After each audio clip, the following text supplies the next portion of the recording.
Welcome students, welcome you all in our third class of enzymes. In the previous two classes of enzymes, we had studied about the structure, the traditional classifications and some of the important properties of the enzyme. Today, I will start from the mechanism of enzyme action, how enzymes catalyzes the reaction, and इसके साथ ही हम उसका thermodynamic aspect, thermodynamics का मतलब ये है कि जब भी कोई वर्क होता है, जब भी कोई कार्य होता है तो उस कार्य के साथ साथ हमेशा एनर्जी जुड़ी हुई रहती है. So energy is associated whenever any type of work has been done. So जब भी एनर्जी का ट्रांसफॉर्मेशन होता है, and we all know that energy is according to the first law of thermodynamics, energy is transformed from one form to other form. So the transformation of energy always takes place as in accordance to the laws of thermodynamics. So we will also discuss the very basics law of thermodynamics when we will study the mechanism of enzyme action.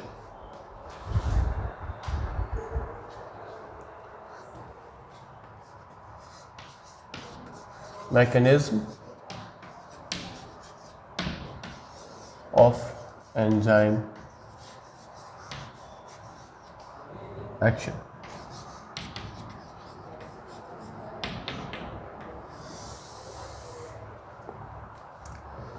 Now, जैसा कि मैंने आपको कल बताया था properties में कि enzyme का सबसे इम्पॉर्टेंट जो रोल है रिएक्शन को कैटलाइज करने में, वो ये है कि वो रिएक्शन की स्पीड को इंक्रीज़ कर देता है मैनी फोल्ड्स.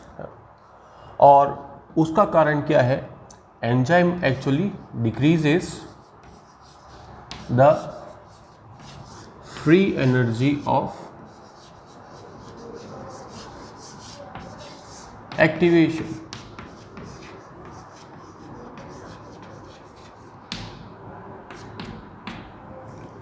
कि वो रिएक्शन की जो एक्टिवेशन एनर्जी है जो आवश्यक है किसी भी रिएक्शन के लिए, और सबस्ट्रेट को जब तक वो न्यूनतम जो ऊर्जा नहीं प्राप्त होगी, वो न्यूनतम जो एनर्जी नहीं मिलेगी जिसे हम एक्टिवेशन एनर्जी कह रहे हैं, तब तक वो प्रोडक्ट्स में कन्वर्ट नहीं होगा.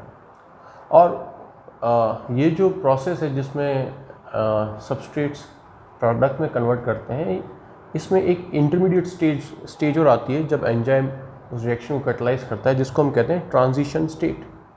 तो एंजाइम जब सबस्ट्रेट से बाइंड होता है और उनको थोड़ा सा मॉडिफाई करता है और वो एक ट्रांजिशन स्टेट में आते हैं.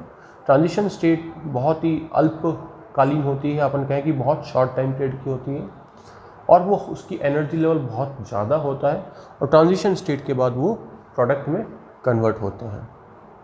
तो एक्टिवेशन एनर्जी एक्चुअली क्या है कि सबस्ट्रेट लेवल पर जो एनर्जी है और ट्रांजिशन स्टेट पर जो एनर्जी है, उसी का डिफरेंस है. तो कितनी एनर्जी सबस्ट्रेट्स को चाहिए ताकि वो अपनी ट्रांजिशन स्टेट में पहुंच सकें, उस ऊर्जा को यहाँ पर एक्टिवेशन एनर्जी कहते हैं. जैसे मैंने कहा कि ये रिएक्टेंट है, ठीक है, या इसे आप सबस्ट्रेट भी कह सकते हो, सबस्ट्रेट और रिएक्टेंट. ठीक है, ये जो एक्सिस है ये एनर्जी को रिप्रेजेंट करेगा, that is energy level. It is from low energy level to high energy level. Suppose this is the energy level of the substrate and this reaction is catalyzed by enzyme. तो यहाँ पर एक transition state आएगी, transition state.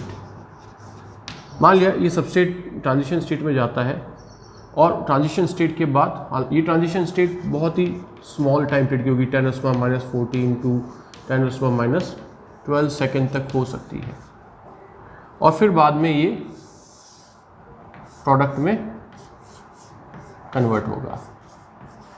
This is the product, this is the energy level of the product. इस case में product की energy level reactant से भी कम है, बट ट्रांजिशन स्टेट की energy level reactant to product दोनों से ज़्यादा होती है। तो इसलिए ये बहुत ही अनस्टेबल स्टेट होती है। Transition state is highly unstable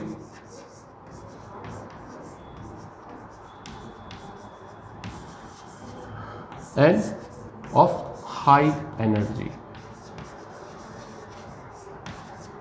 तो सबस्टेट और इस ट्रांजिशन स्टेट के बीच में जो एनर्जी डिफरेंस है, उस एनर्जी डिफरेंस को यहाँ पर कहा जा रहा है एक्टिवेशन एनर्जी या एनर्जी ऑफ एक्टिवेशन। तो बेसिकली एंजाइम क्या करेगा कि सपोज अगर ये रिएक्शंस अपन ने मानी कि अनकैटालाइज्ड है, इट इज अनकैटालाइज्ड, तो एंजाइम का काम ये है कि ये जो एक्टिवेशन एनर्जी है, एक्टिवेशन एनर्जी अभी अपन ए से रिप्रेजेंट कर रहे हैं, इसको बाद में हम जी से रिप्रेजेंट करेंगे। And what is G? G is actually free energy. और फ्री एनर्जी कॉन्सेप्ट कैसा आया, वो जो हम थर्मोडायनेमिक्स के बारे में थोड़ा स्टडी करेंगे तब आपको क्लियर होगा। पर अभी ये मान के चलें कि एंजाइम क्या करेगा, इस एनर्जी को कम करेगा, एक्टिवेशन एनर्जी को कम करेगा। मीन्स अगर यही रिएक्शन एंजाइम द्वारा कैटलाइज हो तो शायद ये ट्रांजिशन स्टेट यहाँ आ जाएगा और उस समय एंजाइम सबस्ट्रेट कॉम्प्लेक्स बनेगा और फिर बाद में वो प्रोडक्ट बनेगा। तो इस केस में उसने एक्टिवेशन एनर्जी को इतना कम कर दिया। तो एंजाइम एक्टिवेशन एनर्जी को कम करके रिएक्शन की स्पीड को इंक्रीज करता है। तो यही मुख्य कार्य एंजाइम का होता है। तो अब बात यहाँ पे बार बार आ रही एनर्जी। Energy is important. जैसे मैंने कल बताया था कि जब तक एक्टिवेशन एनर्जी नहीं होगी तब तक सबस्ट्रेट्स प्रोडक्ट में कन्वर्ट नहीं होंगे, क्योंकि activation energy is must for initiation of reaction because it is the energy which is responsible for the collision of substrate molecules, or it is the energy which is essential for breaking the old bonds and synthesis of new bonds between the interacting atoms of molecules, अपन ये कह सकते हैं।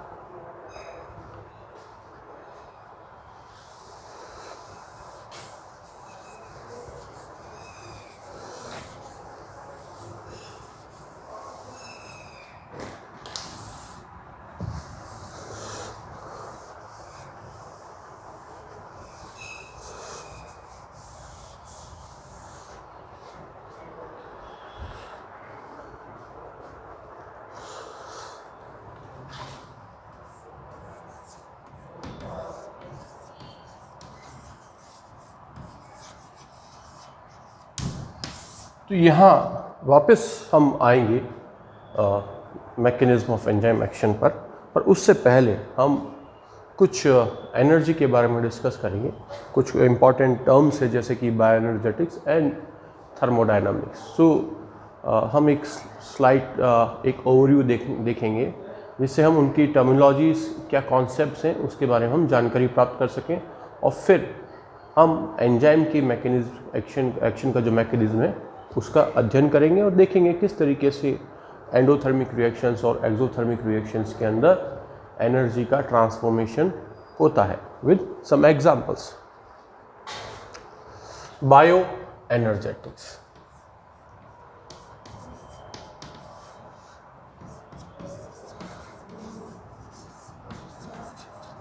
या कहें अपन bio plus energetics, और ये भी कह सकते हैं कि जो भी बायोलॉजिकल प्रोसेसेस हैं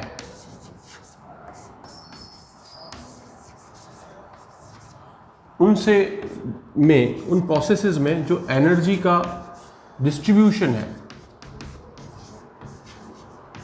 या एनर्जी का जो आदान प्रदान है, जिसको हम ट्रांसफॉर्मेशन कह रहे हैं, एक स्वरूप से दूसरे स्वरूप में, जब हम किसी भी बायोलॉजिकल प्रोसेस के अंदर उस प्रोसेस के में जो ऊर्जा की आवश्यकता होती है या ऊर्जा के स्वरूप का आदान प्रदान होता है, ऊर्जा का एक स्वरूप दूसरे स्वरूप में बदलता है, उस पूरे के अध्ययन को हम बायो एनर्जेटिक्स कहते हैं। और we can say it is the study of distribution of energy और transformation of energy during any type of biological process. अब जो आप ये सोच रहे होंगे कि ऐसी कौन कौन सी प्रोसेसेस हैं जो मुख्य तौर तरीके से मुख्यतः हम ये कह सकते हैं कि इन गतिविधियों में या इन प्रोसेस के अंदर एनर्जी का रोल होता है। जैसे अगर हम बात करें सेलुलर लेवल पे बात करें, एट सेल्यूलर लेवल, तो आप देखेंगे जितनी भी एनाबॉलिक प्रोसेस हैं या कैटाबॉलिक प्रोसेस हैं,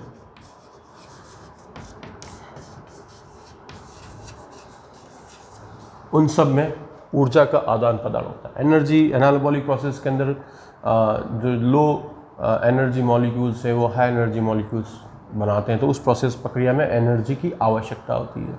जबकि कैटाबॉलिक प्रोसेस के अंदर जो एनर्जी रिच मॉलिक्यूल्स है धीरे धीरे वो एनर्जी पुअर मॉलिक्यूल्स में बदलते हैं ऑक्सीडेशन के कारण, और हर स्टेप में वो कुछ अमाउंट में एनर्जी को लिबरेट करते हैं। इसी तरह से सेल का जो भी ट्रांसपोर्ट वर्क है या ट्रांसपोर्ट प्रोसेस है कि सेल जो है बाहरी मीडियम से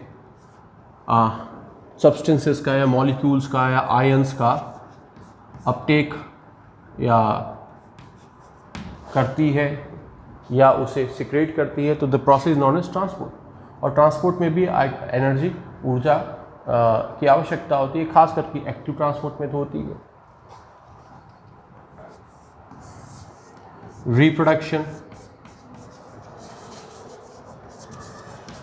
लोकोमोशन, सेलुलर लोकोमोशन मतलब जैसे हम सेल लेवल की बात करें तो movement of cilia and flagella,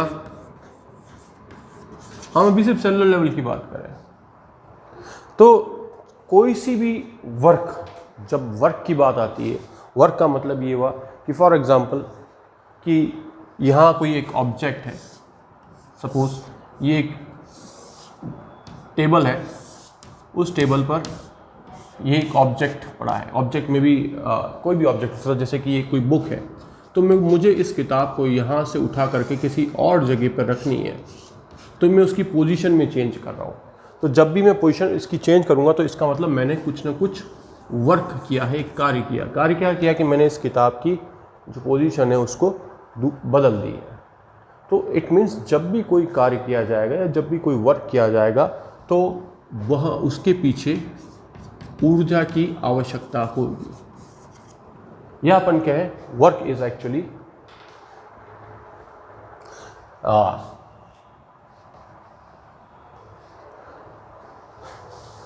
और जब हम बात कर रहे हैं वर्क की, तो it means work is set to be done when we change the position of an object. अगर कोई ऑब्जेक्ट रेस्ट पर है तो हम उसकी रेस्ट वाली पोजीशन को चेंज करेंगे, या तो हम उससे मूव कराएंगे, या उसकी पोजीशन चेंज करें तो हमने वर्क किया है। या कोई मूविंग ऑब्जेक्ट है, उसके उस मोशन को हम रोकेंगे तो भी हम एक तरह से वर्क कर रहे हैं।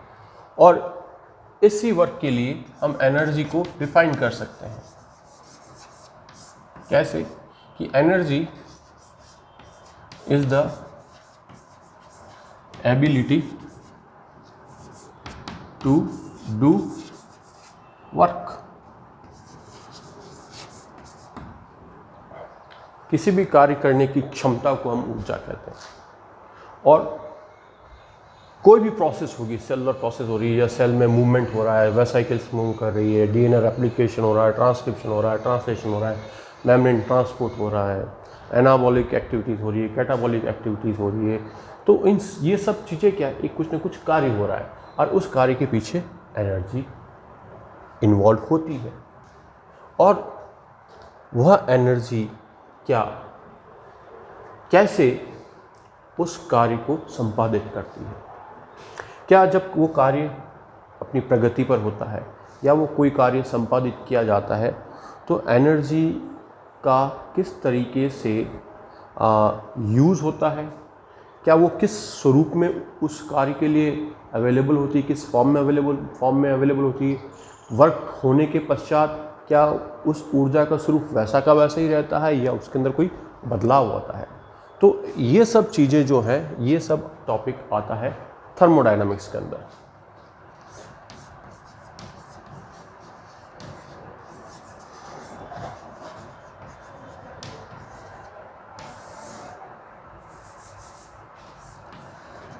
which is actually called a study of energy transformation.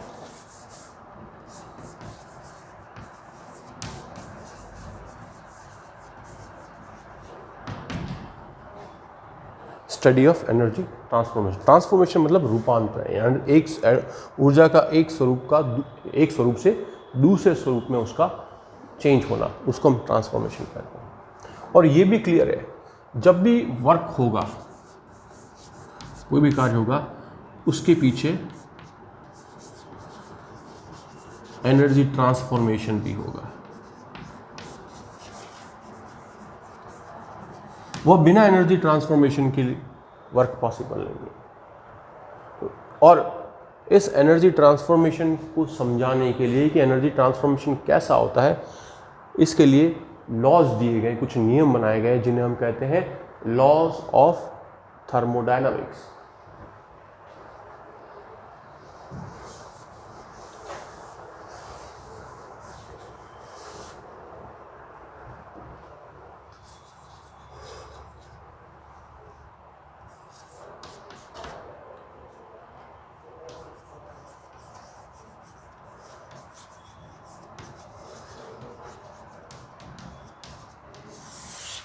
ये जो नियम बनाए गए हैं थर्मोडायनामिक्स के, जो नियम है वह समान रूप से अजैविक वस्तुओं पर एवं जैविक वस्तुओं पर दोनों पर लागू होता है। ऐसा नहीं है कि ये नियम लिविंग ऑर्गेनिज्म के लिए अलग हैं और नॉन लिविंग ऑर्गेनिज्म के लिए अलग है। They are same for both living organism as well as non living organism.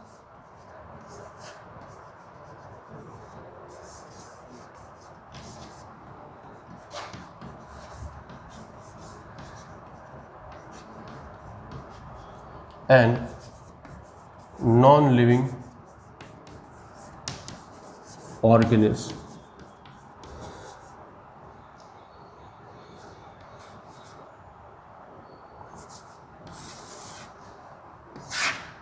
तो इसके नियम समान है। इस ब्रह्मांड के अंदर चाहे कोई भी तत्व हो, कोई भी मैटर हो, उस पर ये नियम लागू होता है। अब ये क्या है, हम दो लॉज स्टडी करेंगे, जिसको हम कहेंगे, एक तो फर्स्ट लॉ ऑफ थर्मोडायनेमिक्स और दूसरा हम कहेंगे सेकेंड लॉ ऑफ थर्मोडायनेमिक्स।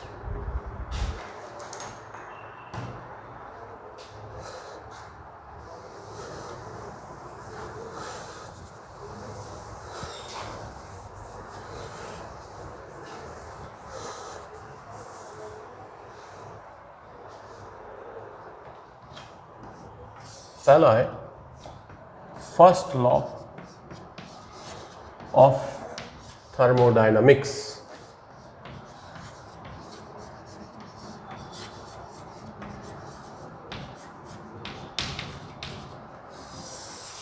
जिसे हम लॉ ऑफ एनर्जी ट्रांसफॉर्मेशन भी कहते हैं।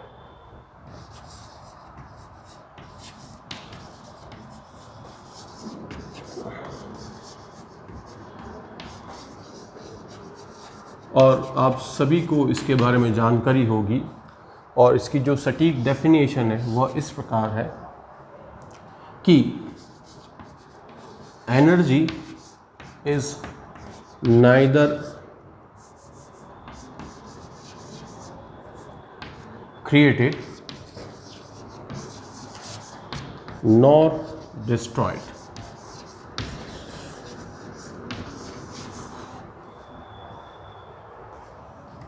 In the universe.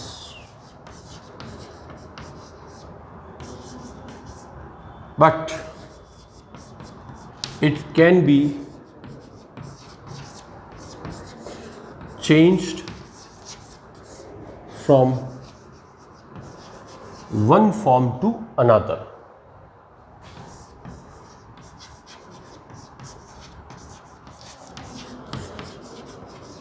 This is the first law. और we can say इस डेफिनेशन का मतलब ये हुआ, ये दर्शाना चाहता है कि पूरे ब्रह्मांड के अंदर, पूरे यूनिवर्स के अंदर एनर्जी का अमाउंट निश्चित है। एनर्जी जो है वो एक फिक्स्ड अमाउंट में उपस्थित है, ना तो वो एनर्जी कभी कम होगी, ना वो एनर्जी उस वैल्यू से ज़्यादा होगी। और we can say the energy of the universe is constant.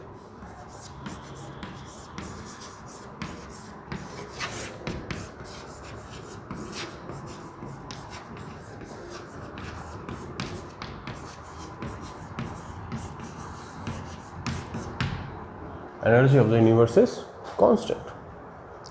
So ये जो लॉ है ये कहता है कि हमेशा जो ऊर्जा जो इस यूनिवर्स में है वह निश्चित मात्रा में उपस्थित है, हालांकि वह एक स्वरूप से दूसरे स्वरूप में बदली जा सकती है।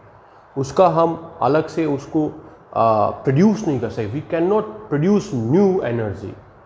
हम नई ऊर्जा प्रोड्यूस नहीं कर सकते हैं। इसी तरह से हम किसी ऊर्जा को डिस्ट्रॉय भी नहीं कर सकते, उसका फॉर्म चेंज होगा। And that's why it is called as law of energy transformation. Transformation एक फॉर्म से दूसरे फॉर्म में बदलना उसको।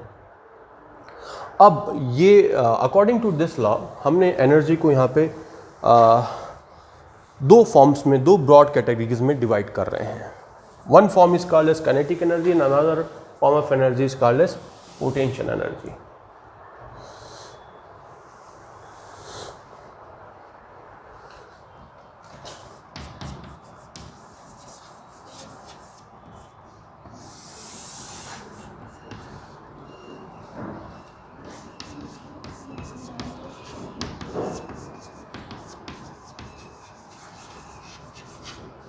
And the other one is called as potential energy.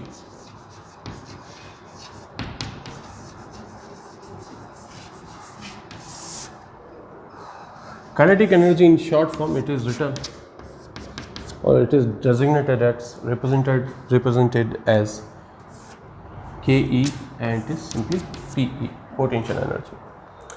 Kinetic energy is the energy of motion, matter, by virtue of its motion. कि अगर कोई matter move कर रहा है, गतिशील है, तो उसमें जो ऊर्जा है उस ऊर्जा को काइनेटिक एनर्जी कहा जाएगा। जबकि पोटेंशियल एनर्जी क्या है? Potential energy of any matter is by virtue of its position, या कोई वस्तु, अगर जैसे मैंने कहा कि यहाँ पर एक टेबल पर किताब पड़ी है और वो उसी तरह रखी हुई है, उसकी पोजीशन में कोई चेंज नहीं हो रहा, तो इसका मतलब नहीं कि उसके अंदर ऊर्जा नहीं है, उसके अंदर ऊर्जा है, पर वो ऊर्जा का वह स्वरूप उस समय पोटेंशियल एनर्जी कहलाएगा। अगर हम उस किताब को पुश करेंगे तो हम उस पोटेंशियल एनर्जी को फिर कन्वर्ट कर देंगे into kinetic energy. So potential energy is the energy by virtue of position. It is energy of any matter by virtue of its position or when a matter is found to be at rest. जब वो अगतिशील है तो हम उस energy को हम कहेंगे potential energy. जैसे कुछ उदाहरण देखें तो काइनेटिक एनर्जी के जो कॉमनली हम बायोलॉजिकल सिस्टम के अंदर उदाहरण देंगे या स्टडी करेंगे, जैसे फॉर एग्जांपल कि रनिंग वाटर, बहता हुआ पानी में क्या है? काइनेटिक एनर्जी है। लाइट एनर्जी, जिसको हम यहां पे कह रहे हैं इलेक्ट्रोमैग्नेटिक रेडिएशन।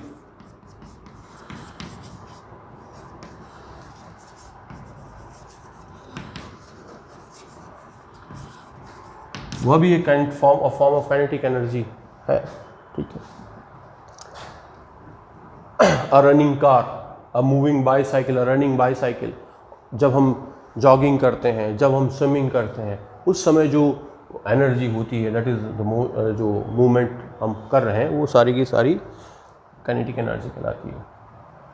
इस तरह से पोटेंशियल एनर्जी की देखें, कोई भी ऑब्जेक्ट जब रेस्ट पर हो, जैसे मान लिया कि वाटर स्टोर्ड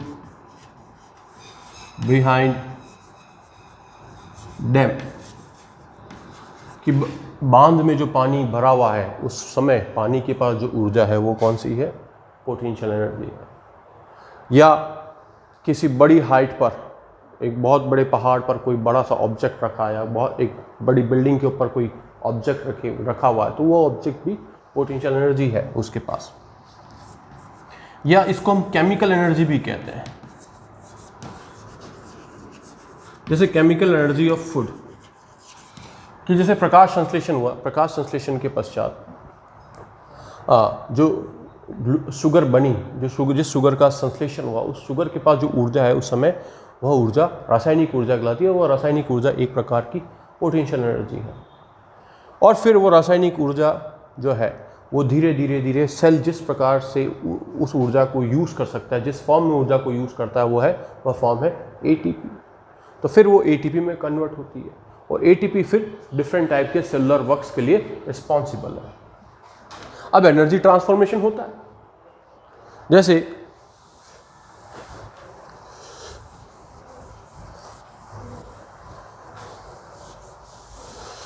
हम बात करें कि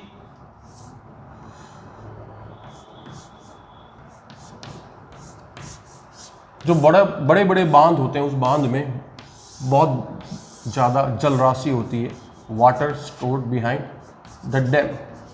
तो उस वाटर में अभी तो पोटेंशियल एनर्जी है, पर जब वो डैम ओपन किए जाएंगे तो पानी फोर्सफुली बांध से बाहर निकलेगा, और वो जो बहता हुआ पानी उस समय जो होगा उसके पास काइनेटिक एनर्जी है।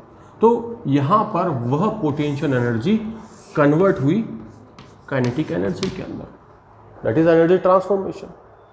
One form of energy is transform into another form. ये जो काइनेटिक एनर्जी है, ये अगर कोई हाइड्रो इलेक्ट्रिक पावर प्लांट है तो बड़े बड़े टरबाइंस को रन करेगी, और उस टरबाइन से फिर एक नई ऊर्जा उत्पन्न होगी, जिसे हम कह रहे हैं electrical energy.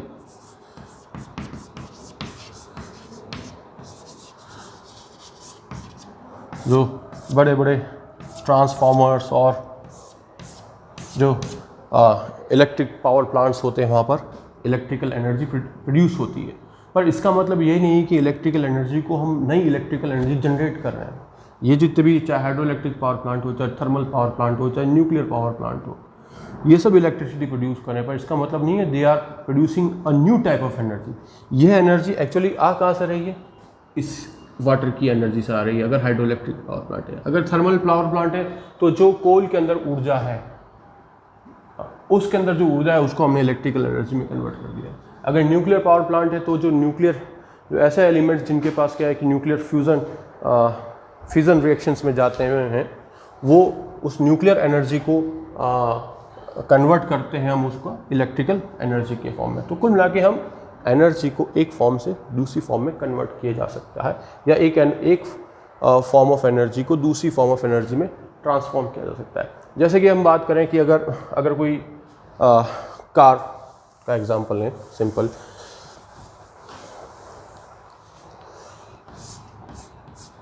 So when a car is moving, तो यहाँ पर भी तो एनर्जी का कॉन्सेप्ट आएगा कि उसके अंदर जो पेट्रोल है या जो फ्यूल है, उस फ्यूल की एनर्जी क्या है? अ फॉर्म ऑफ केमिकल एनर्जी और फॉर्म ऑफ पोटेंशियल एनर्जी। जब वो एनर्जी, वो पेट्रोल बर्न होगा बिकॉज ऑफ ऑक्सीडेशन, और जब वो बर्न होगा तो क्या करेगा, इंजन को मूव कराएगा, उस इंजन के मूवमेंट से अल्टीमेटली कार विल मूव। तो वह पेट्रोल में जो पोटेंशियल एनर्जी थी अब वो कार की काइनेटिक एनर्जी में कन्वर्ट हो चुकी है। अगर हम साइकिल चलाते हैं तो अपनी मसल्स कॉन्ट्रैक्ट करेगी, पर मसल्स कॉन्ट्रैक्ट तब करेगी जब उनको एटीपी मिलेगा, और ATP is what, a source of potential energy, a source of chemical energy.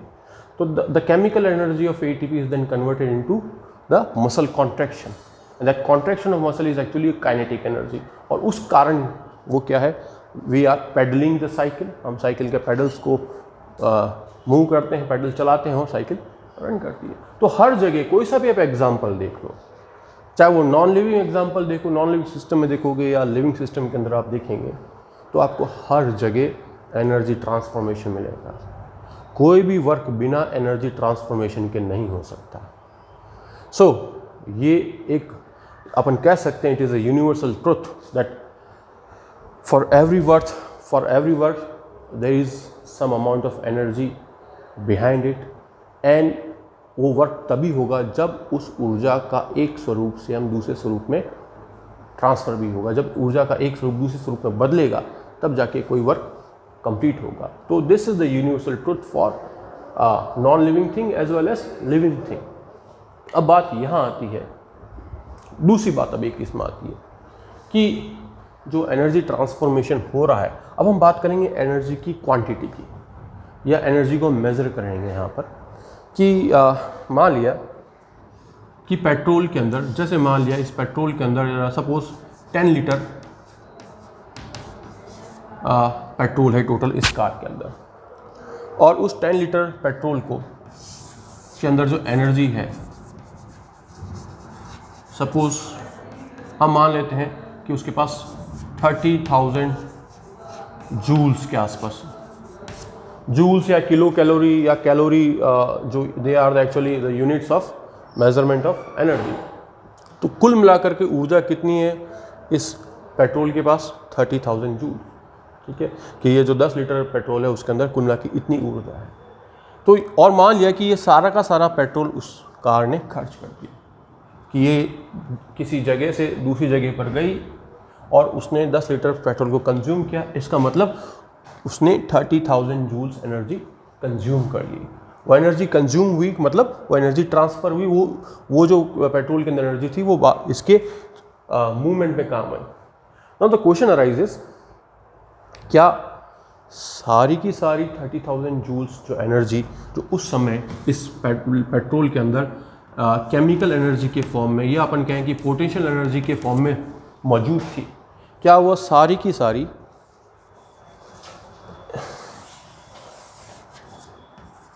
30,000 joules जो एनर्जी है वो ट्रांसफ़र हो गई इन the form of kinetic energy? और वी कैन से, इसका मतलब ये हुआ, क्या एनर्जी ट्रांसफॉर्मेशन 100% एफिशिएंट है? क्या मीन्स इज एनर्जी ट्रांसफॉर्मेशन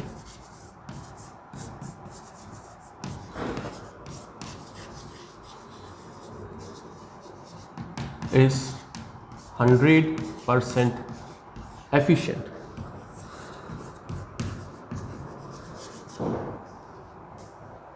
तो इसका जवाब आता है नो, नहीं।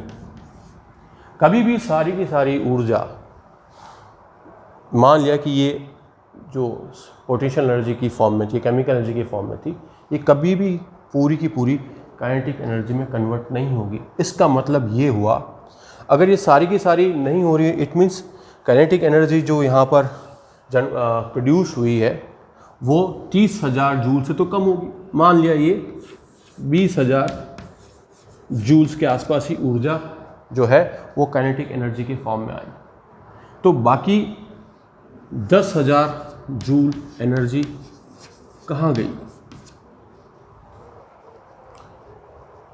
तो और एक्चुअली वर्क क्या था? वर्क ये है कि इस पेट्रोल को, कार को रन कराना है, और फिर जो टायर रोटेट कर रहे हैं, जो इसका इंजन के मूवमेंट से जो टायर मूव करेंगे, तो दैट इज एक्चुअल वर्क। और उसमें एनर्जी ट्रांसफॉर्म होनी चाहिए थी, but where is that 10,000 joules of energy. तो आप ये भी देखेंगे जब कार मूव करती है तो हीट एनर्जी जनरेट होती है कि जब इंजन रन करता है तो उससे काफ़ी अमाउंट में हीट भी निकलती है, या जब टायर का जो फ्रिक्शन होगा उसमें भी काफ़ी मात्रा में हीट लिबरेट होती है। और हीट क्या है? It is again a form of energy. पर हाँ, ये एक अलग बात है कि यहाँ पर हीट जो है वह एक लो क्वालिटी एनर्जी है। It is a low quality energy. यहाँ पर जब टायर मूव कर रहे हैं तो उस समय जो काइनेटिक एनर्जी, इस पर्टिकुलर एनर्जी को तो हम कह रहे हैं हाई क्वालिटी एनर्जी।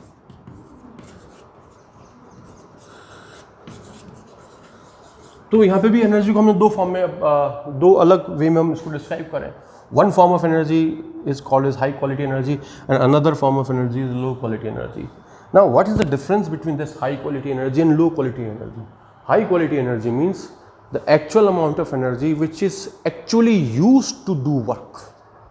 कि यह वह एनर्जी हाई क्वालिटी मतलब उच्च श्रेणी की ऊर्जा, यह वह ऊर्जा है, यह वह एनर्जी है जो वास्तविकता में कार्य कर रही है। और कार्य क्या था? टायर का मूवमेंट, ताकि कार मूव कर सके। पर जो हीट यहाँ पर है वो क्या है? लो क्वालिटी एनर्जी यहाँ पर क्या है? क्यों? क्योंकि ये हीट यहाँ पे कोई कार्य नहीं कर रही है। वर्क क्या है?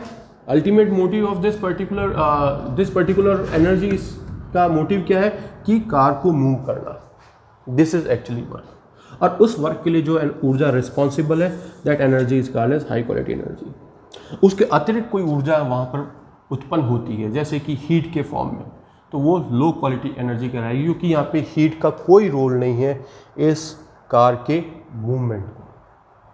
तो इसका मतलब ये हुआ कि जब भी कोई एनर्जी ट्रांसफॉर्मेशन हो रहा है तो कुछ एनर्जी तो वर्क में काम आ रही है और कुछ एनर्जी एज सच लिबरेट होगी और वो वर्क में काम नहीं आएगी। जो एनर्जी वर्क में कंज्यूम नहीं हो पा रही है, वर्क के लिए रिस्पॉन्सिबल नहीं है, उसको हम लो क्वालिटी एनर्जी कहेंगे। In most cases heat is a low quality energy. आप कोई सा भी एग्जाम्पल देख सकते हैं, चाहे लिविंग एग्जाम्पल भी देखें या नॉन लिविंग सिस्टम का भी एग्जाम्पल देखेंगे, हीट लिबरेशन होता है। या अगर हम फॉर एग्जाम्पल अगर हम रन करते हैं, अगर हम कोई एथलीट जोर से वो तेज दौड़ेगा तो क्या होगा? उसके स्केलेटल मसल्स जो हैं वो कॉन्ट्रैक्ट होंगे। उस समय एटीपी में जो स्टोर्ड एनर्जी है वो मसल कॉन्ट्रैक्शन में भी काम आएगी। तो क्या एटीपी, जितनी एटीपी में ऊर्जा है, क्या वो सारी की सारी उसके मसल कॉन्ट्रैक्शन में काम आ रही है? नहीं। जब वो दौड़ेगा तो उसको पसीना भी आएगा, उससे हीट भी जनरेट होगी, उसकी बॉडी से हीट जनरेट होगी। दैट हीट कहाँ से प्रोड्यूस हो रही है? वो उसी एटीपी से प्रोड्यूस हो रही है। तो कुछ अमाउंट ऑफ एनर्जी ऐसी होती है जो वर्क में काम नहीं आ रही है, और उसको एनर्जी को हम कहते हैं लो क्वालिटी एनर्जी, और जो एक्चुअली वर्क में काम आती है उसे कहते हैं high quality energy. And according to second law कि ये जो हाई क्वालिटी एनर्जी है इसको कहा जाता है free energy. This is actually called as free energy,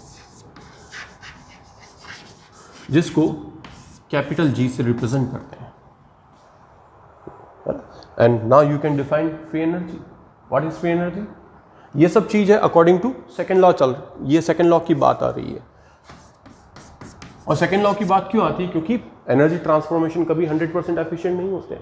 हमेशा कुछ ऊर्जा ऐसी होती है जो किसी भी वर्क में काम नहीं आ पाती है, और वो क्या करती है कि डिसऑर्डरनेस को इंक्रीज करेगी। और यहीं पर एक टर्म और आता है एंट्रोपी, कि वो यूनिवर्स या सिस्टम एक होता है, मैंने जैसे कल बात करी थी कि system means matter under the study, कि मान लिया कि यहाँ पर ये मैटर क्या है कि for example this is the car, it is a system. अब इसके बाहर जो भी चीज़ है वो सराउंडिंग है, तो हीट यहाँ लिबरेट हो रही है और हीट लिबरेट होकर सराउंडिंग में जा रही है, और जब वो सराउंडिंग में जाएगी तो इट एक्चुअली इंक्रीजेस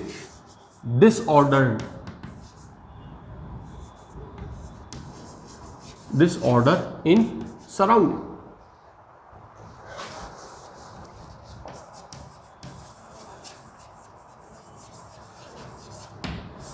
एंड जिसे हम कहते हैं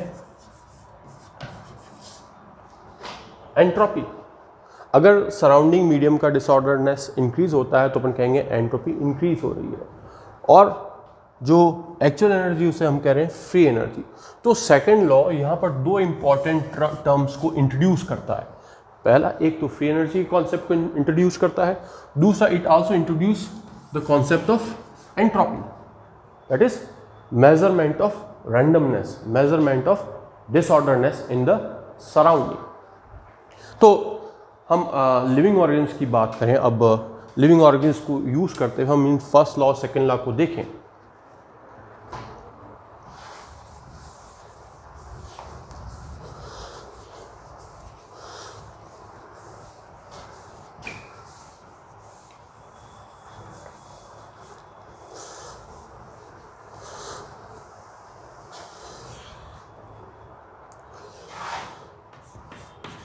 तो हम ये कह सकते हैं कि all living organism are energy transformers.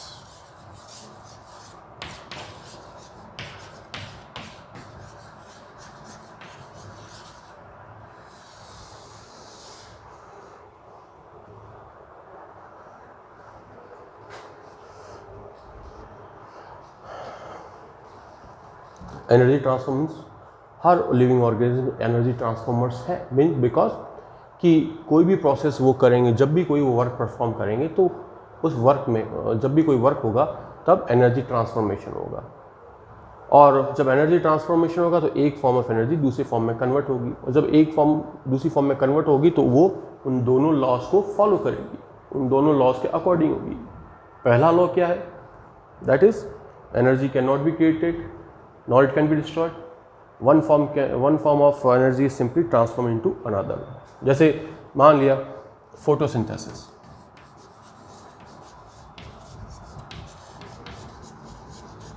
यही एक ऐसा प्रोसेस है इस पृथ्वी पर, इस अर्थ पर, और इसी प्रोसेस से या इसी प्रोसेस के कारण इस पृथ्वी पर लाइफ एग्जिस्ट करती है। ये आप सभी भली भांति परिचित हैं। तो फोटोसिंथेसिस में क्या होता है कि जो लीव्स हैं they are the major site of photosynthesis, और जो सन की जो रेडिएंट एनर्जी है which is a form of kinetic energy,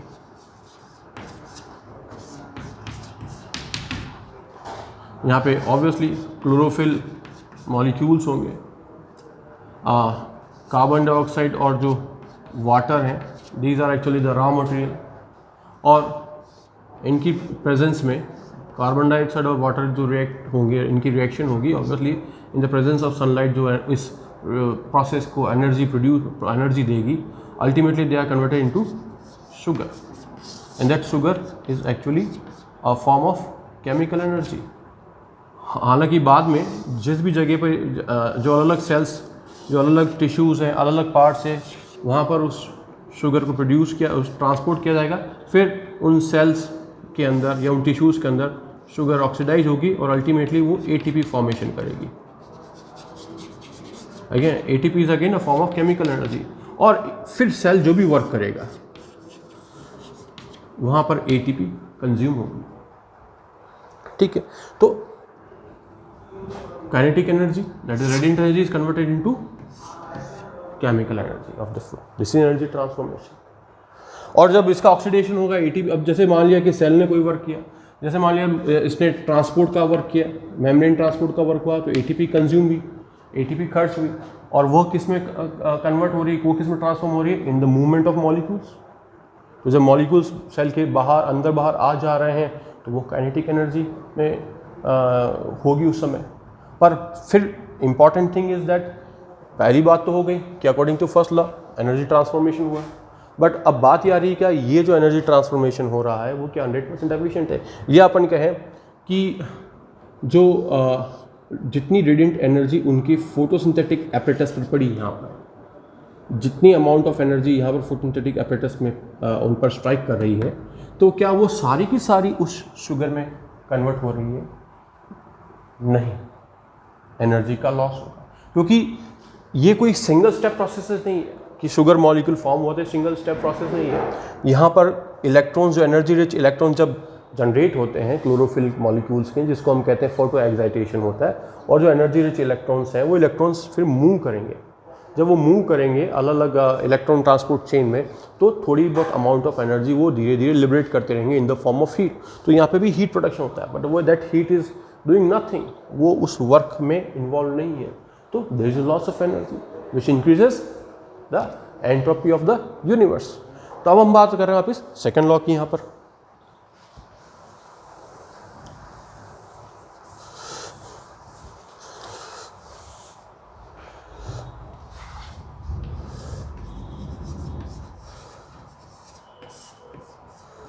और यहाँ पर हम बात करना चाहेंगे concept of free energy.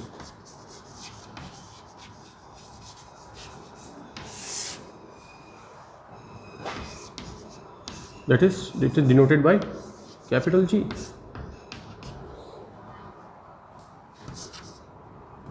Free energy is the actual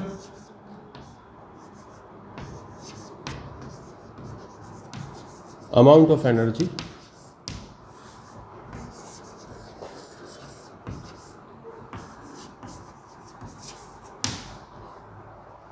which is utilized to do work, and it can be also said called as high quality energy.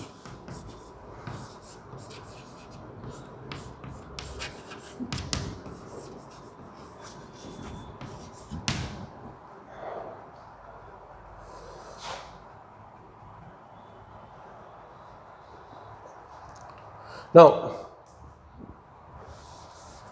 G here gives free energy भी कहते हैं इसको।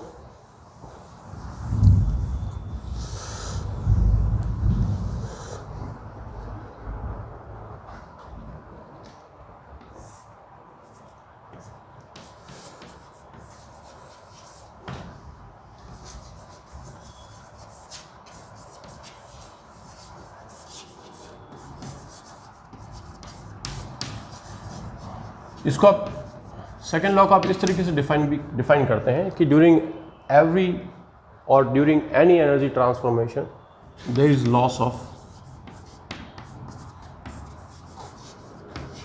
सम energy that is which is called as low quality energy,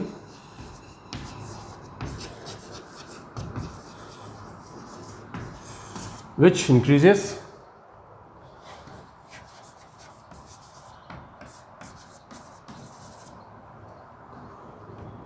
disorderness in the universe.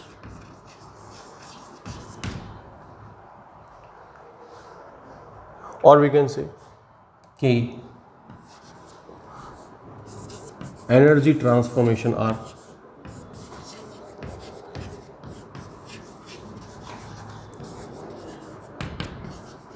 never 100% efficient. इस तरीके से आप इसको explain कर सकते हो, डिस्क्राइब कर सकते हो, ठीक है, कि कोई सा भी एनर्जी ट्रांसफॉर्मेशन हो हमेशा कुछ अमाउंट ऑफ एनर्जी का नुकसान ही होता है जो वर्क में काम नहीं आ पा रही, और वो ऊर्जा लो क्वालिटी एनर्जी भी कहलाती है। और उसके कारण क्या है, यूनिवर्स का डिसऑर्डरनेस इंक्रीज होता है, रैंडमनेस इंक्रीज होती है, जिसे हम एंट्रोपी कहते हैं। और या कहें कि कोई भी एनर्जी ट्रांसफॉर्मेशन 100% एफिशिएंट नहीं होगा, मतलब जो उसका उद्देश्य है वो पूरा कंप्लीट नहीं होगा, मतलब कि वो कंप्लीट जो एनर्जी है जो पहले लेवल पर है, फर्स्ट जो फॉर्म पर है, वो जब सेकंड फॉर्म में कन्वर्ट हो रही है तो वो कंप्लीट वर्क नहीं कर पा रही, वो सारी कन्वर्ट नहीं हो पा रही इनटू द वर्क। और जब हम इस लॉ को यूज़ करते हैं बायोलॉजिकल रिएक्शंस के ऊपर, कि जब हम बायोलॉजिकल रिएक्शंस की बात करेंगे तो कैसे हम फ्री एनर्जी के कॉन्सेप्ट को या हम एंट्रोपी के कॉन्सेप्ट को यूज़ करेंगे और रिएक्शंस की नेचर को हम डिस्क्राइब कर सकते हैं। एक्सोथर्मिक रिएक्शंस के लिए क्या क्या कंडीशंस होगी, या एंडोथर्मिक रिएक्शंस के अंदर फ्री एनर्जी क्या रहेगी, या एंट्रोपी चेंजेस कैसे होगा। तो ये सब चीज़ अब नेक्स्ट टॉपिक के अंदर डिस्कस करेंगे।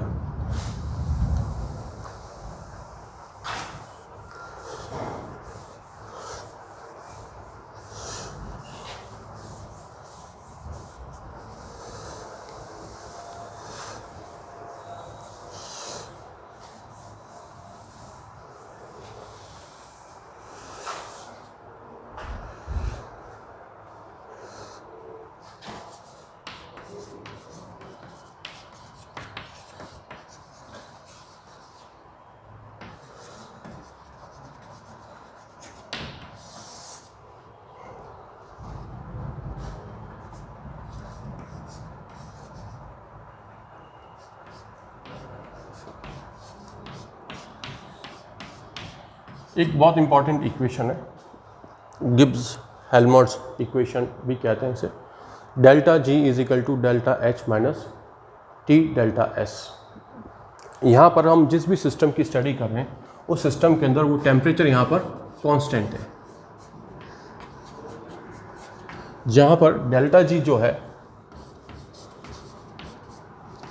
वह फ्री एनर्जी चेंज होगा,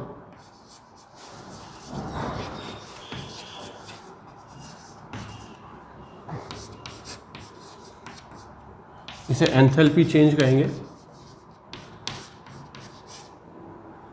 डेल्टा एच को, और डेल्टा एस होगा चेंज इन एंट्रोपी।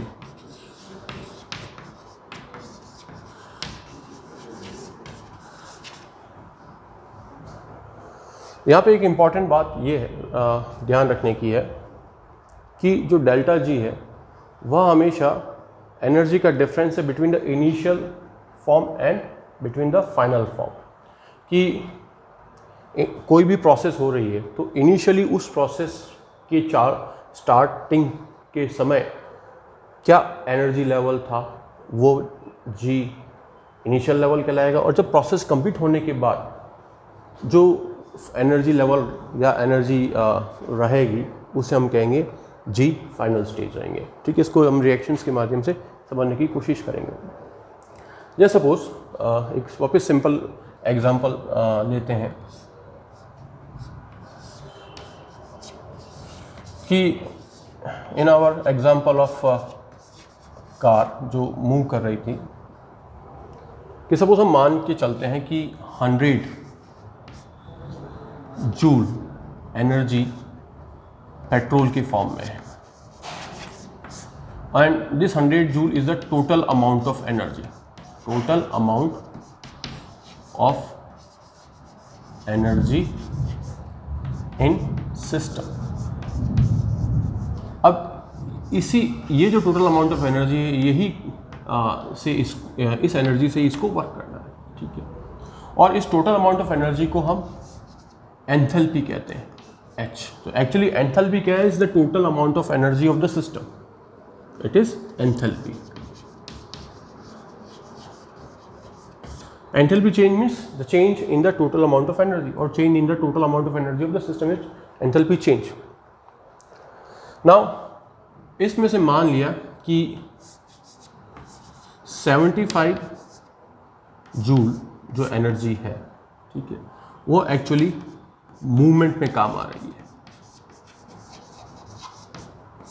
तो इस 75 जूल ऑफ एनर्जी को हम कहेंगे जी, क्योंकि ये वर्क में काम आ रही है, that is it is called as free energy.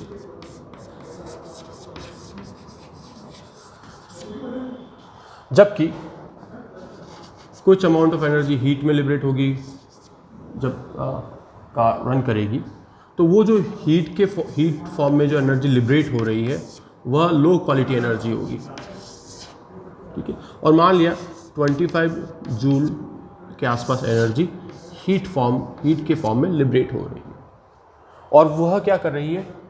Randomness को इंक्रीज कर रही है, क्योंकि वो क्या करेगी, जब हीट जो होगी तो सिस्टम या सराउंडिंग पे जो मैटर है उसके अंदर रैंडमनेस क्रिएट कर देगी, वो उनको एनर्जी देगी, तो वो मॉलिक्यूल्स है वो रैंडमली मूव करेंगे, उनका जो ऑर्डर अरेंजमेंट है वो डिस्टर्ब हो जाएगा, इसलिए हम उसको कहते हैं disorderness, it increases disorderness of the system. तो इस 25 जूल को हम कह रहे हैं ई, दैट इज एंट्रोपी। अब जो इक्वेशन है गिब्स हेल्महोल्ट्ज इक्वेशन, और पूरे सिस्टम का टेम्परेचर हमने माना कांस्टेंट। मान लिया अगर ये कार रन कर रही है और उस समय एनवायरनमेंट में temperature suppose for example 30 degree है, तो ये टेम्परेचर तो कांस्टेंट ही रहेगा, तो इसलिए टी हमेशा कांस्टेंट रहता है। G is equal to H minus T S, यही है गिब्स हेल्महोल्ट्ज रिएक्शन। तो क्लियर है कि G कितना है 75, टोटल एनर्जी कंटेंट कितना था 100 जूल, माइनस टी, अब टी तो कांस्टेंट है, उसका कोई विशेष फर्क नहीं पड़ेगा, और एस कितना है 25, T is constant. So clear है that 75 is equal to 100 minus 25 is equal to 75। तो यहाँ पर ये 75 फ्री एनर्जी होगी, ये 100 टोटल एनर्जी कंटेंट था, और ये अमाउंट ऑफ एनर्जी जो थी उसने डिसऑर्डरनेस को इंक्रीज किया, रैंडमनेस को इंक्रीज किया। अब हम बात करें रिएक्शंस पर आते हैं, बायोलॉजिकल रिएक्शंस पर आते हैं। कैसे हम इन टर्मिनोलॉजीज को या इन कॉन्सेप्ट्स को हम बायोलॉजिकल रिएक्शंस पर इम्प्लीमेंट करते हैं।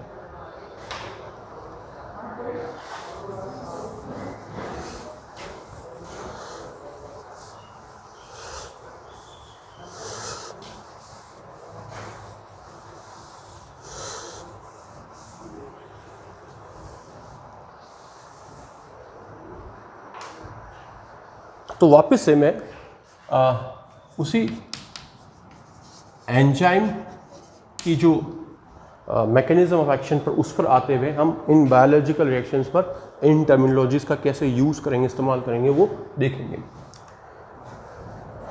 कि कैसे एंजाइम वर्क करता है, हम वो चीज़ देखना चाहते हैं। सपोज कि जब कोई रिएक्शन होती है और इस एक्सिस पे हम ले रहे हैं energy level of the reaction, ठीक है, एंड दिस एक्सिस ये बताएगी रिएक्शन जो है प्रोग्रेस कर रही है, ठीक है। Substrates are being then are converted toward products. Suppose अभी ये जो रिएक्शन हो रही है, ये इस रिएक्शन को हम मान के चलें कि ये अनकैटलाइज्ड है, मतलब अनकैटलाइज्ड मतलब अभी एंजाइम इस रिएक्शन को कैरी आउट नहीं करेगा, ठीक है।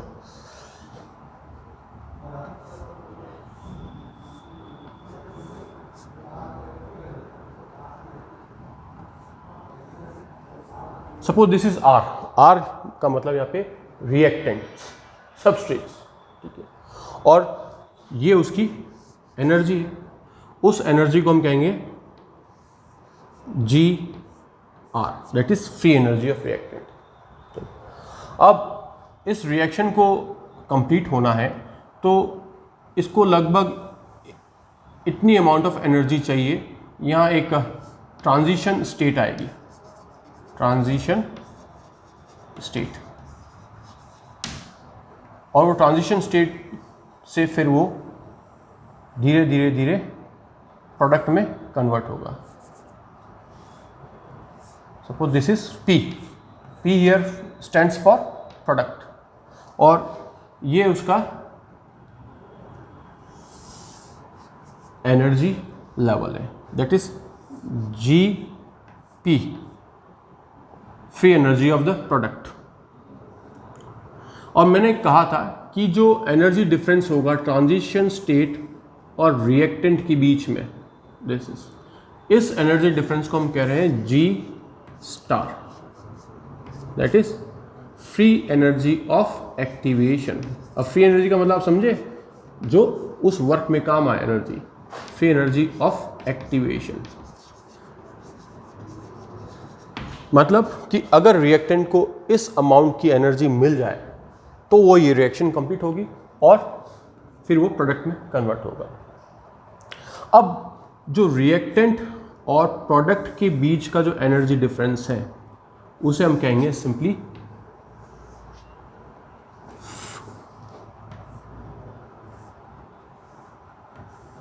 Delta G, that is free energy change of reaction.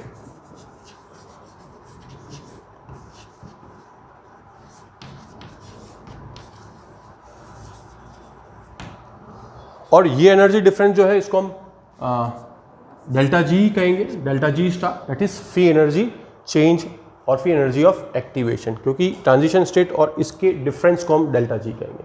इस तरह से प्रोडक्ट और रिएक्शन के एनर्जी डिफरेंस को हम कहेंगे free energy change of the reaction. और ये एक्चुअली जो रिएक्शन एनर्जी भी कहलाएगी, है ना।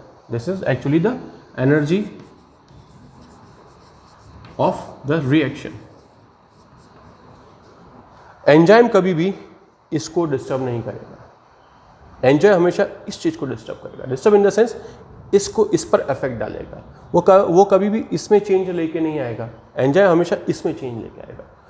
तो ये एक हमने एक बायोकेमिकल रिएक्शंस को समझने की कोशिश करी है और एक एनर्जी लेवल ड्रॉ किया है कि रिएक्टेंट का एनर्जी लेवल और प्रोडक्ट का एनर्जी लेवल, कि ये इसका एक्टिवेशन एनर्जी है और ये रिएक्शन की एनर्जी है। सपोज यही सेम रिएक्शन अगर एंजाइम द्वारा कैटलाइज्ड हो। अच्छा, एक चीज़ यहाँ पर नोट करने वाली बात है कि रिएक्टेंट की एनर्जी प्रोडक्ट की एनर्जी से ज़्यादा है, तो रिएक्शन के पश्चात जो प्रोडक्ट बन रहा है उसका एनर्जी कम है। तो इस केस में क्या है कि जो एनर्जी इसके पास एक्स्ट्रा, जो ज़्यादा एनर्जी थी, वो बाद में कम एनर्जी रह रही, तो मीन्स काफ़ी सारी अमाउंट ऑफ एनर्जी लिबरेट हो रही है और वो लिबरेट होगी in the form of heat. Heat is a low quality energy. तो ऐसी रिएक्शंस जिसमें एनर्जी लिबरेट हो, थर्मल एनर्जी लिबरेट हो, उसे हम कहेंगे एक्सोथर्मिक रिएक्शन। एक्सोथर्मिक रिएक्शन, क्योंकि प्रोडक्ट की एक्सोथर्मिक रिएक्शन में हमेशा ध्यान रखना कि रिएक्टेंट की एनर्जी प्रोडक्ट से ज़्यादा होगी।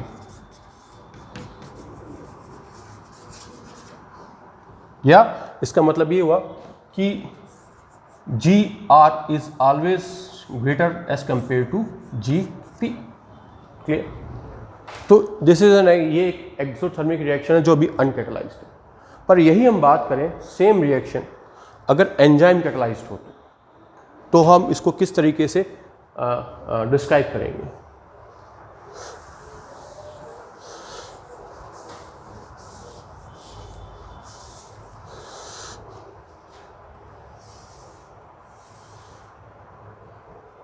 This is the energy level.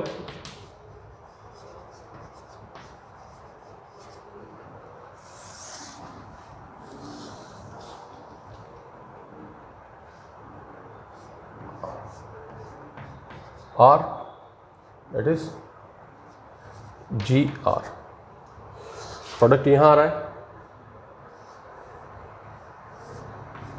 P, that is G P.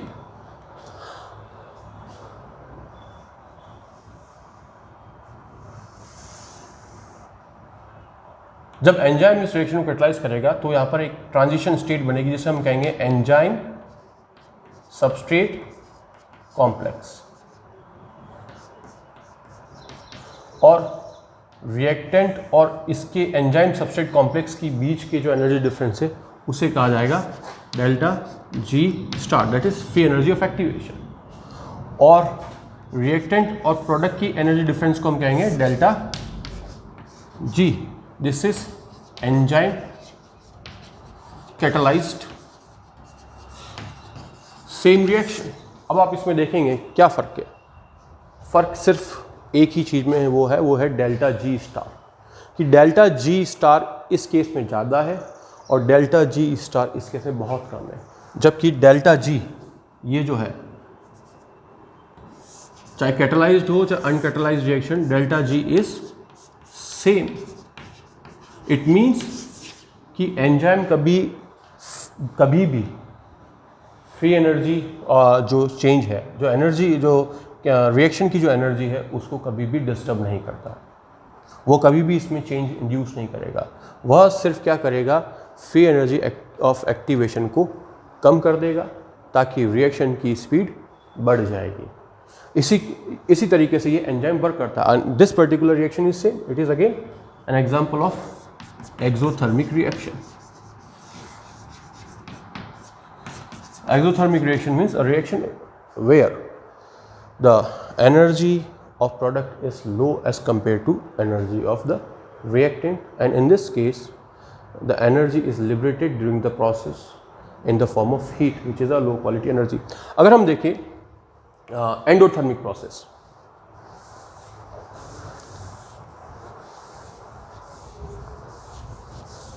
जैसे हमने इस तरीके से एक एक्सोथर्मिक रिएक्शन को डिस्क्राइब किया, उससे से हम सपोज एक लेते हैं एंडोथर्मिक रिएक्शन का एग्जांपल लेंगे।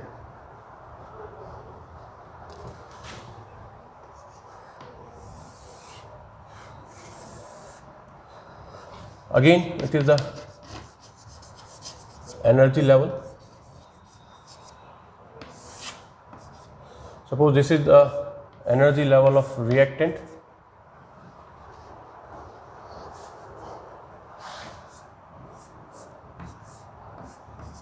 जिसको हम कह रहे हैं जी आर, एंड ये ट्रांजिशन स्टेट में एंजाइम सबस्ट्रेट कॉम्प्लेक्स हो गया,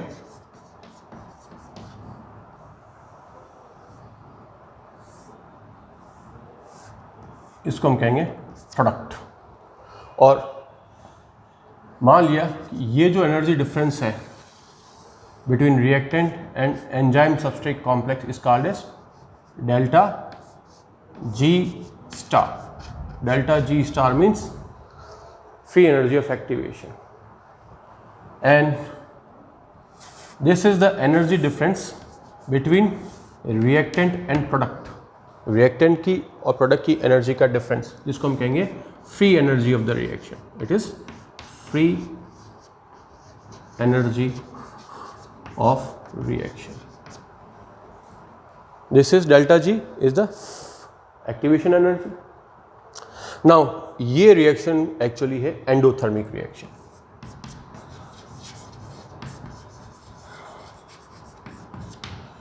क्योंकि endothermic reaction में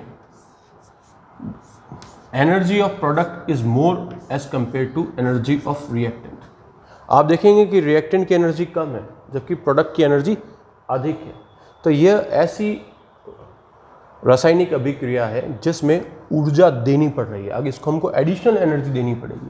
जैसे फॉर एग्जांपल फोटोसिंथेसिस।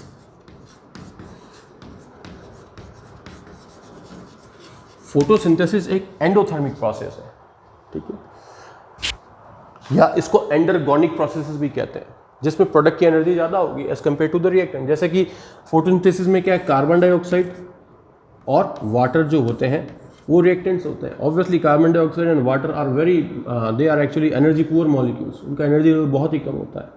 और जो प्रोडक्ट बनता है that is C6H12O6 as well, और ऑक्सीजन है वो लिबरेट हो जाती है पहले ही, तो ग्लूकोज का एनर्जी लेवल बहुत ज़्यादा होता है। और यहाँ पर इस रिएक्शन के लिए बाहर से एनर्जी देनी पड़ रही है, और वो एनर्जी कहाँ से आ रही है, सन से। तो इट इज़ एंडोथर्मिक प्रोसेस। जबकि एक्सोथर्मिक प्रोसेस में एनर्जी लिबरेट हो रही है, जैसे फॉर एग्जांपल सेलुलर रेस्पिरेशन, या आप बात करो ग्लाइकोलाइसिस की।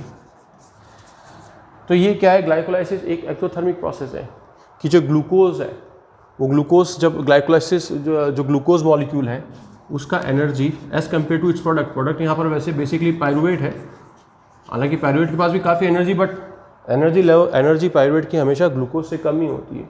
तो ड्यूरिंग जब ये प्रोसेस होगी तो कुछ एनर्जी लिबरेट भी होगी, वो कैप्चर की जाती है, एक अलग बात है। उनसे सबस्ट्रेट लेवल फॉस्फोराइलेशन से ATP सिंथेसिस भी होता है, और कुछ रिड्यूसिंग पावर जनरेट होती है जो बाद में ऑक्सीडेटिव फॉस्फोराइलेशन से ATP जनरेट करती है। बट एक चीज़ कॉमन है, एक्सोथर्मिक रिएक्शन हो चाहे एंडोथर्मिक रिएक्शन हो, हमेशा अगर आपसे ये सवाल पूछा जाए कि तीन चीज़ों की एनर्जी को कंपेयर किया जा रहा है, एक तो enzyme substrate complex, reactant and products,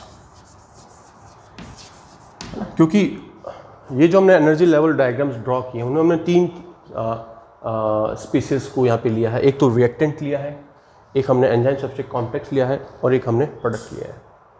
तो जब हम एनर्जी को कंपेयर करते हैं इन तीनों की, तो हमेशा एनर्जी एंजाइम सब्सट्रेट कॉम्प्लेक्स की ज़्यादा होगी, will be highest of reactant as well as from of product. Reaction कैसे भी हो, जैसे मान लिया कि एंडोथर्मिक रिएक्शन, ये एंडोथर्मिक रिएक्शन है, उस एंडोथर्मिक रिएक्शन में रिएक्टेंट की एनर्जी ये है, प्रोडक्ट की एनर्जी लेवल ये है और एंजाइम सब्सट्रेट कॉम्प्लेक्स की एनर्जी लेवल यहाँ पर इतना है। अब चाहे रिएक्शन एक्सोथर्मिक भी हो तो भी एंजाइम सब्सट्रेट कॉम्प्लेक्स की एनर्जी ज़्यादा ही होगी। सो जो enzyme substrate complex energy level की एनर्जी हमेशा रिएक्टेंट और प्रोडक्ट से अधिक रहेगी, चाहे रिएक्शन किसी भी प्रकार की हो, चाहे वो एक्सोथर्मिक हो चाहे एंडोथर्मिक हो। तो इस तरीके से एंजाइम वर्क करता है। जैसे मैंने आप लोग इससे पहले इसको अपन ने कंपेयर किया था विद अनकैटालाइजेशन, तो ये क्या कर रहा है, ये सिंपली इस डेल्टा जी स्टार को कम कर रहा है, बाकी कोई चेंज नहीं करता है। अब हम वही क्लासिक एग्जांपल लेते हैं फोटोसिंथेसिस का और सेलुलर रेस्पिरेशन का, कि किस तरीके से, और ये दोनों क्या है कि एक रिप्रेजेंट कर रहा है एक्सोथर्मिक प्रोसेस को, एक रिप्रेजेंट कर रहा है एंडोथर्मिक प्रोसेस को। और most of the exothermic process are spontaneous, means उसको अलग से एनर्जी की आवश्यकता नहीं, तो अपने आप हो सकती है, जबकि एंडोथर्मिक प्रोसेस तभी होगी जब उसको एनर्जी दी जाएगी।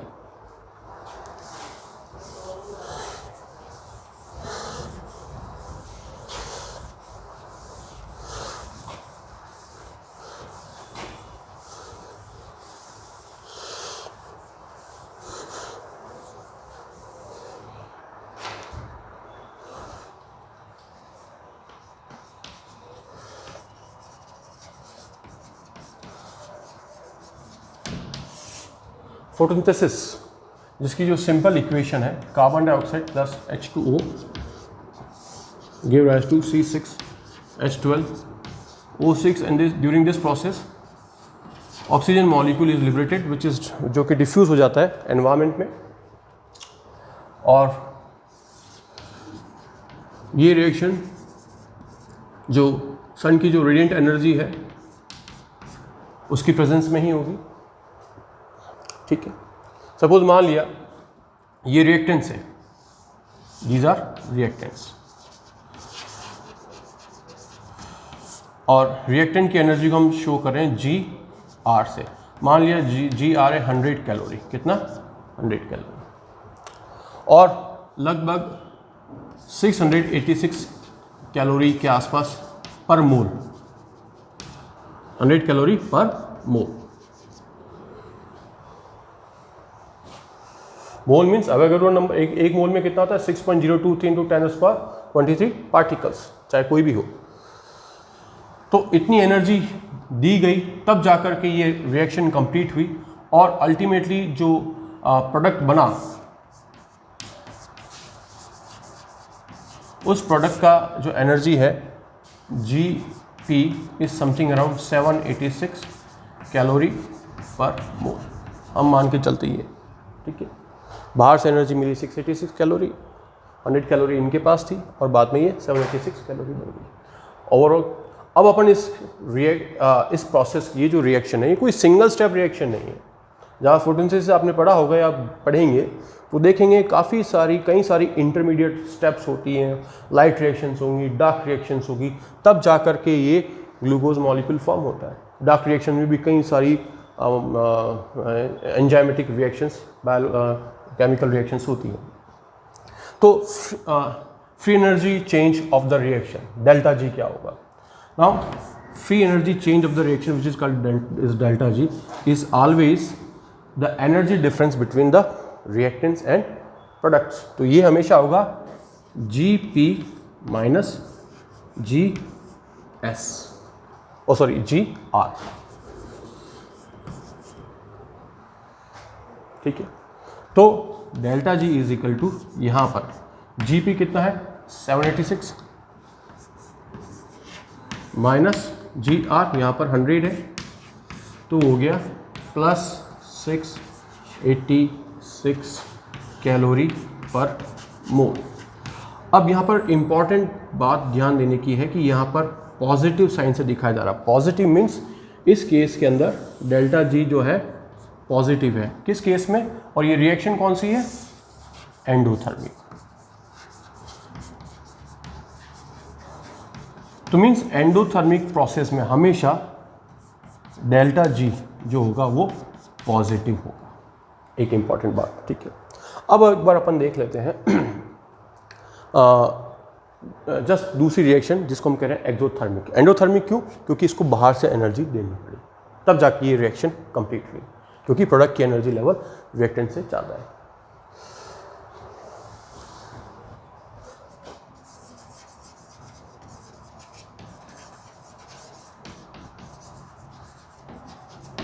सेलुलर रेस्पिरेशन में पर्टिकुलरली एरोबिक कंडीशन की जब हम बात करें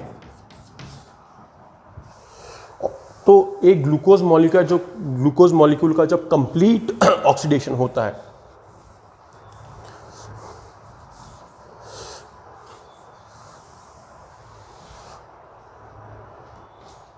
तो आप पाएंगे कि C6H12O6 this is a glucose molecule, और मान लिया इसके पास 786 किलो कैलोरी या calorie per mole of energy है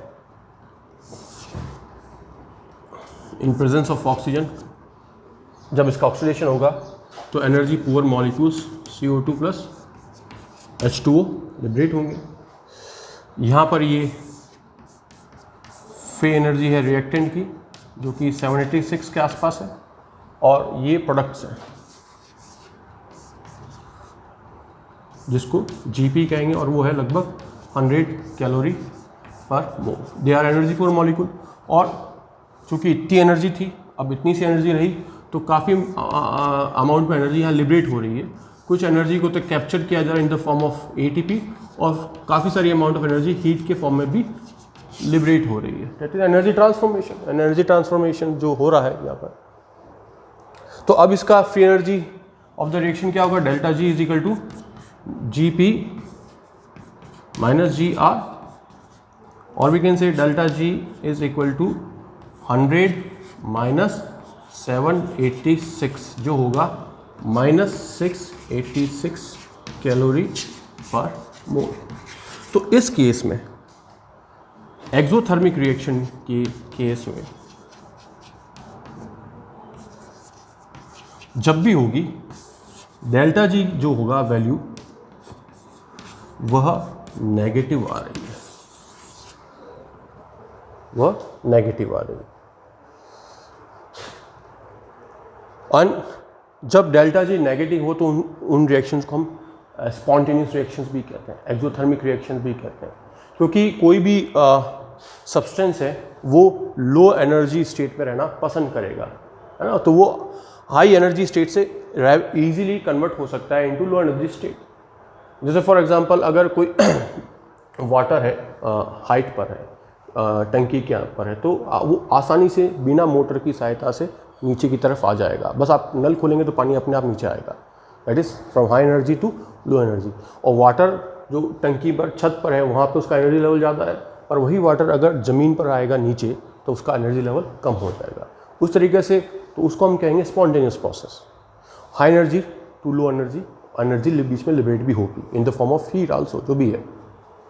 और जब उसी पानी को हम ज़मीन से या टंकी से जो ज़मीन के अंदर टंकी है या उससे ऊपर चढ़ाने की कोशिश करेंगे तो हमें एनर्जी देनी पड़ेगी। That is non spontaneous process.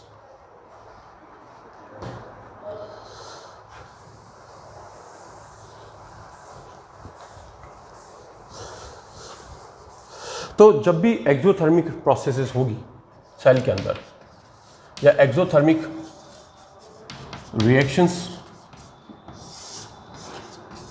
Cell में होगी, मीन्स अब रिएक्शंस जब हो रही, बायोकेमिकल रिएक्शन, बायोलॉजिकल रिएक्शंस हो रही, इट मीन्स मेटाबॉलिक रिएक्शंस, तो डेल्टा जी की वैल्यू हमेशा नेगेटिव आएगी। डेल्टा एच भी उस केस में नेगेटिव होगा और डेल्टा एस पॉजिटिव आएगा। ये चीज़ आपको ध्यान रखनी है। आपको पता है डेल्टा जी नेगेटिव क्यों आ रहा है? क्योंकि प्रोडक्ट की एनर्जी जो है वो कम है as compare to the reactant, ठीक है। और डेल्टा एस पॉजिटिव क्यों आ रहा है? क्योंकि जो एनर्जी जब हाई एनर्जी से लो एनर्जी की तरफ मूव हो रहा है रिएक्शन, या फ्रॉम इस तरीके से डाउनहिल प्रोसेस है, एक्सोथर्मिक प्रोसेस एक तरह से डाउनहिल प्रोसेस है, it is a downhill process जो अपने आप होती है। तो उसमें क्या होगा, जो एनर्जी लिबरेट हो रही है और उसमें काफ़ी सारी अमाउंट ऑफ एनर्जी, तो लो क्वालिटी एनर्जी होगी, तो वो लो क्वालिटी एनर्जी क्या है, वो एंट्रोपी को इंक्रीज करेगी, इसलिए डेल्टा एस पॉजिटिव आएगा हमेशा एक्सोथर्मिक रिएक्शन के अंदर। जब हम एंडोथर्मिक रिएक्शंस की बात करेंगे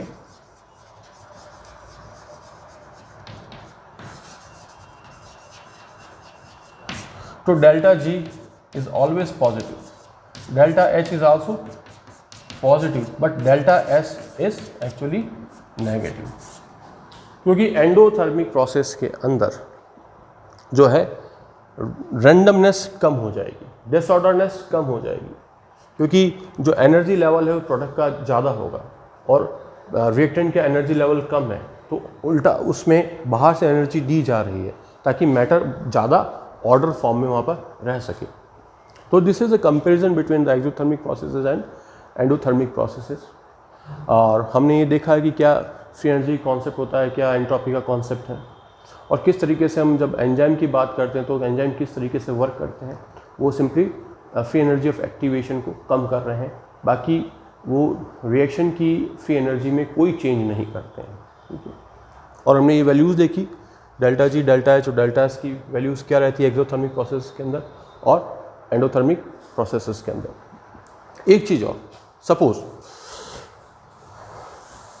अगर कोई ऐसी रिएक्शन हो रही है, जैसे मान लिया ग्लाइकोलाइसिस के एग्जाम्पल लें, तो glycolysis is a multi step process, multi enzymatic process, और इसमें काफ़ी सारी मल्टीपल रिएक्शंस होती हैं कि जैसे ग्लूकोज है, ग्लूकोज से ग्लूकोज 6 फॉस्फेट बना, उससे फिर फ्रुक्टोज 6 फॉस्फेट बना, फिर फ्रुक्टोज 1,6 बाई फॉस्फेट बना, फिर डाईहाइड्रोक्सीएसीटोन फॉस्फेट बन रहा है और 1,3 बाई फॉस्फोग्लिसरिक एसिड से अल्टीमेटली लास्ट में जाकर के पायरुवेट बनता है।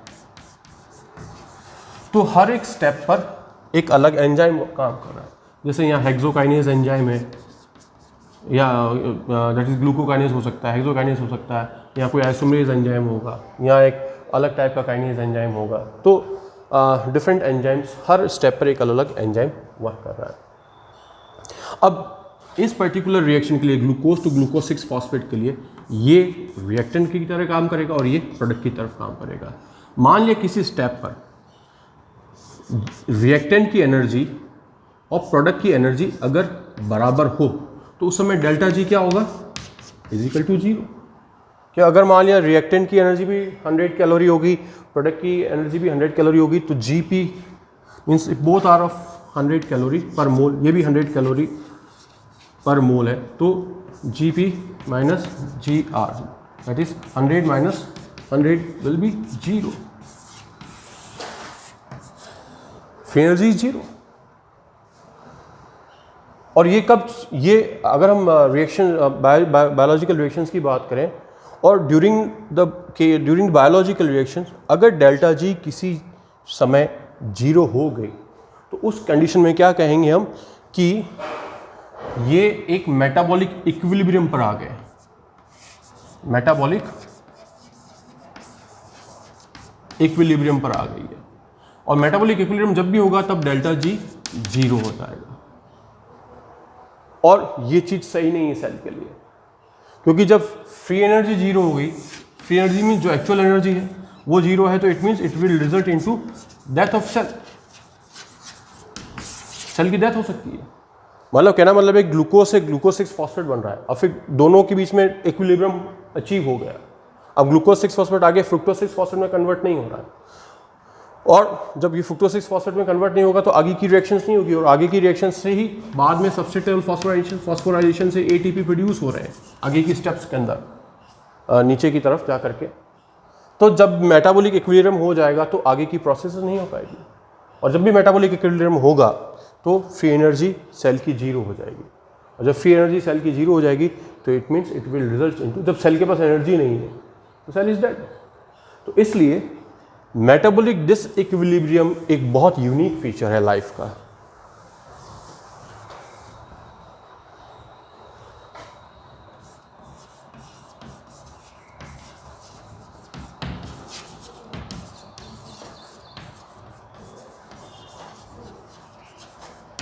is a unique feature of life.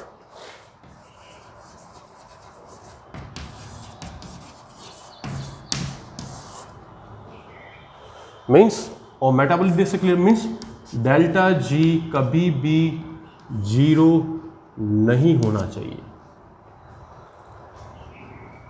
और ये कैसे अचीव किया जाता है?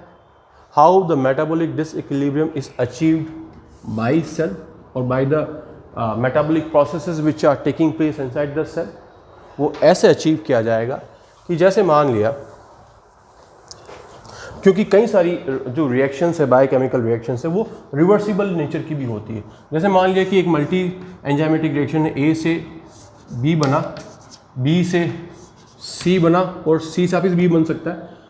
इस तरह के जो एरोज हैं मीन्स वो रिवर्सिबल रिएक्शंस हैं। ये शो करते हैं reversible reaction and catalysed by same enzyme. मान लिया कि यहां पर एंजाइम में यहां एक्स है और यहां वाई एंजाइम है, इसके बाद सी के बाद डी आ रहा है, डी के बाद ई आ रहा है and so on. X Y Z O type के एंजाइम है। तो वाई एंजाइम बी से सी भी बनाएगा तो सी से बी भी बनाएगा। वो डिपेंड करता है कि रिएक्शन किस डायरेक्शन में होगी। It depend upon the concentration of B and C. कि अब ये मेटाबॉलिक डिसइक्विलिब्रियम कैसे हो गया? जैसे मान लिया कि ए से बी बन गया, तो ए पहले रिएक्टेंट था, अब रिएक्टेंट से क्या बना? बी प्रोडक्ट बना। अब ये प्रोडक्ट जो है एक्यूमुलेट नहीं होना चाहिए। जैसे ही प्रोडक्ट बना, this product should be rapidly converted into B.